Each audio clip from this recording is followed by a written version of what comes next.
નમસ્તે. સ્વાગત છે ફરી એકવાર કાવ્ય વિરામમાં. આજે આપણે હિતેન આનંદપરાની એક કાવ્ય રચના જોઈએ.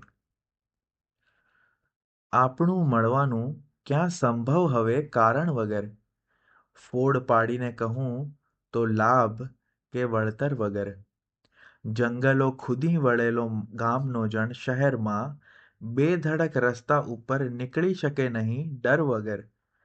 કાળ તો તત્પર સદા મારા પ્રહારો ઝીલવા, હું જ પાગલ હાથ ફંગોત્યા કરું ગોફણ વગર.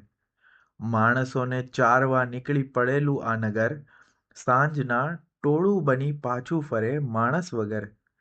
હું હજારો યુદ્ધનો લઈને અનુભવ શું કરું, જિંદગીમાં કાયમી લડવાનું છે લશ્કર વગર. તું ગરીબી આટલી ક્યારેય ના દેતો ખુદા, આંગણે આવેલ પંખીને ઉડાડું ચણ વગર. આપણું મળવાનું ક્યાં સંભવ છે હવે કારણ વગર, ફોડ પાડીને કહું તો લાભ કે વળતર વગર. આવતીકાલે ફરી મળીશું એક નવા કાવ્ય સાથે, નવા વિરામમાં. કાવ્ય વિરામ.